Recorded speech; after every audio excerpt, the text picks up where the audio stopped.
अच्छा जी, गल कुछ इस तरह कि सारे भरावां ने वीडियो मुकम्मल वेखनी है जी। मैं आज सुबह सुबह दरिया ते गए असां, तकरीबन सूरज नहीं सी निकलिया ते असी जनाब दरियाई चनाब हैड़ मराला के मुकाम ते गए असां। जिस तरह कि तुसीं वेख रहे हो कि मेरे नाल दोस्त भी ने, ते गल कुछ इस तरह में कि वीडियो पूरी वेखनी। वीडियो पूरी वेखने तो बाद कोई कमेंट या अपनी कीमती राय तुसां आगाज़ जरूर करना। गल ये वे कि हैड़ मराला ने 1,40,000 क्यूसक पानी क्रॉस कराए ते मजीद ये वीडियो पूरी वेखो तुहानूं त्रों दरियावां का पता लग जाएगा। दरियाए रावी, दरियाए सतलुज ते दरियाए चनाब की ताज़ा तरीन की सूरत हाल है। अज 9 तरीक है, 7वां महीना है जी। बिस्मिल्लाहिर्रहमानिर्रहीम, अस्सलामुअलैकुम या अली हक हैदर।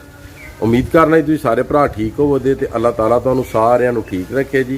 ते गल करनी जी त्रों दरियावां की, दरियाए चनाब, दरियाए रावी ते दरियाए सतलुज की कि इन्हां दी सूरत हाल की है। जिहड़ी दरियाए चनाब की सूरत हाल है उहदे जिन्ने भी मैसेज आए ने पानी के हवाले नाल वो भी इस वीडियो दे विच मैं ला देंगा।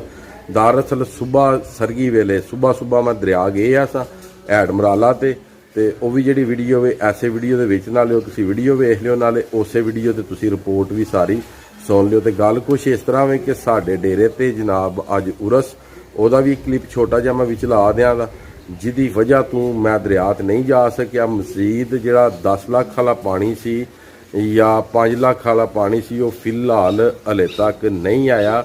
इस टाइम जी रिपोर्ट चल रही है दरिया चनाब की, वो 1,14,000 चल रही है। मुसलसल 1,14,000 जोड़ा पानी है वो हैड़ मराला जोड़ा वे वो क्रॉस करा रहा जी। तो मजीद वीडियो का करने जी आगाज़ जी।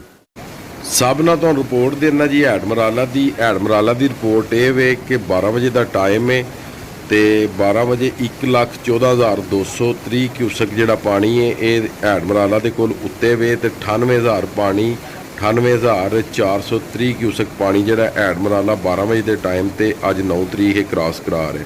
बकाया ये जोड़ा पानी है ये पहुँचेगा जनाब खानकी, तो खानकी तो पहुँचेगा कादराबाद। तो जोड़ा रात वाला रेला लंघिया वे वो हैड कादराबाद 1,10,000 या 1,05,000 या इन्ना की करके क्रॉस कराएंगे, क्योंकि हैड खानकी भी रोकेगा, हैड कादराबाद भी रोकेगा। बकाया त्रिमू जोड़ा वे पानी क्रॉस कराए दा तकरीबन 60 तो 65 या 70,000 के लगभग। बकाया रावी भी नॉर्मल जा रहा वे, रावी दे विच कोई एडा खास पानी नहीं। उस तो बाद हैड जोड़ा बल्लो की है वह भी तकरीबन 15 तो 16,000 पानी जोड़ा कि क्रॉस करा रहा। उस तो बाद गल कर लैने जी सतलुज की, तो सतलुज में भी पानी नॉर्मल है, वह भी मामूल मुताबिक चल रहा है। उस तो बाद जो रावी है ये भी मामूल मुताबिक चल रहा है।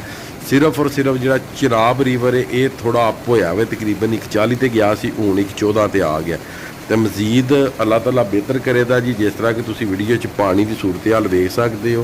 तो हैड मराला दे तकरीबन ज़्यादा तो ज़्यादा 15 तो 20 दरे खुले ने, ज़्यादा दरे उन्हें नहीं खोले, क्योंकि जो ज़्यादा पानी आए नहीं तो दरे खोलने का फ़ायदा कोई नहीं। ये मैं सुबह गया हाँ जी, फर्स्ट टाइम तकरीबन 4 साढ़े 4 बजे का टाइम से जिस टाइम असी पहुँचे हैं जी उत्थे हैड़ मराला। तो क्योंकि अज उरस सी तो इस वास्ते असी नहीं जी गए दरिया ते। नहीं तो तुहानूं पता है कि मैं जाके दरिया के उत्ते ही वीडियो बनाना वा, चाहे शबाजपुर हो चाहे हैड़ मराला हो। बकाया फेक न्यूज़ा जोड़े दे रहे हैं बहुते पानी वालियां, कोई पानी को नहीं दरिया इन्ना ज़्यादा आ। मजीद अज की डेट तो कल 10 तरीक की लास्ट डेट है। अगर पानी वधिया तो इन्होंने डेटा वधेगा, अगर पानी ना वधिया तो पानी नहीं वधन ला। मजीद जनाब मेरी उम्मीद करना कि वीडियो तुहानूं पसंद आई होवेगी। अज की वीडियो तो अज का व्लॉग करने जी खत्म। मैनूं दिओ जी इजाजत। अल्लाह ताला तुहानूं, तुहाडी फैमिली नूं, तुहाडे बच्चिआं नूं दुनिया ते आखिरत दीआं तमाम खुशियां नसीब फरमाए। मैं तुहाडा भरा, तुहाडा दोस्त सैयद असमीन आबद। नैक्सट वीडियो आने तक ज़्यादा अपना ख्याल रखियो, अपनी खास दुआवां च मैनूं याद रखियो। तो इंशाअल्लाह मिलने जी नैक्सट वीडियो दे नाल। ते मजीद जिहड़े दरियाए चनाब ते रहने वाले ने वो अपनी हिफाजत करन। 9, 10, 11 तरीक तक अलर्ट जारी। जिस तरह कि तुसीं वेख रहे हो कि उस महफल की जिहड़ी महफल है ये जारी हो सारी है। तो मैनू इत्थे ही मैसेज आ गया फिर एक होर जी 1,19,000 का, मीनस कि 5,000 पानी वध गया। टाइम हो गया जी 1:22 जी। इस गल्ले करके तुहानूं दस्सिया कि जिन्ने भी दरियाए चनाब ते रहने वाले साडे भरा ने वो अपने आप नूं किनारियां तो थोड़ा दूर रखना, अपने आप नूं सिक्योर रखन, क्योंकि 10 तरीक का उन्हें आखे है ਤੇ 10 ਤਰੀਕ 'ਚ ਕੁਝ ਵੀ ਹੋ ਸਕਦਾ, ਪਾਣੀ ਡਾਊਨ ਵੀ ਹੋ ਸਕਦਾ, ਅਪ ਵੀ ਹੋ ਸਕਦਾ। ਰਾਤ ਹੁਣ 1 ਵਜੇ ਤੋਂ ਲੱਗ ਕੇ ਤੇ ਦਿਨ 1 ਵਜੇ ਤੱਕ ਪਾਣੀ 1,14,000 ਦੇ ਰੁਕਿਆ ਸੀ। ਹੁਣ ਫੇਰ 5,000 ਪਾਣੀ ਅਪ ਹੋ ਗਿਆ। ਕੱਲ ਵੀ 1 ਵਜੇ ਵਧਣਾ ਸ਼ੁਰੂ ਹੋਇਆ ਸੀ ਤੇ ਅੱਜ ਵੀ 1 ਵਜੇ ਵਧਣਾ ਸ਼ੁਰੂ ਹੋਇਆ। ਤੇ ਲਿਹਾਜ਼ਾ ਇਹ ਵੇ ਕਿ ਆਪਣੇ ਆਪ ਤੋਂ, ਆਪਣੀਆਂ ਫੈਮਲੀਆਂ ਨੂੰ, ਬੱਚਿਆਂ ਨੂੰ, ਜਾਨਵਰਾਂ ਨੂੰ ਇਸ ਪਾਣੀ ਦੀ ਆਫਤ ਤੋਂ ਬਚਾਓ ਤੇ ਇਸ ਪਾਣੀ ਨੂੰ ਗੁਰੇਜ਼ ਕਰੋ ਤੇ ਅੱਲਾਹ ਤਾਲਾ ਖੈਰ ਕਰੇਗਾ। ਤੇ ਇਨਸ਼ਾ ਅੱਲਾਹ ਤਾਲਾ ਸੈਕਿੰਡ ਟਾਈਮ ਜਾ ਕੇ ਦਰਿਆ ਤੇ ਤੁਹਾਡੇ ਨਾਲ ਫਿਰ ਵੀਡੀਓ ਸ਼ੇਅਰ ਕਰਾਂਗੇ ਦਰਿਆ 'ਚ ਨਾਬ ਦੀ ਤਾਜ਼ਾ ਤਰੀਨ ਦੀ।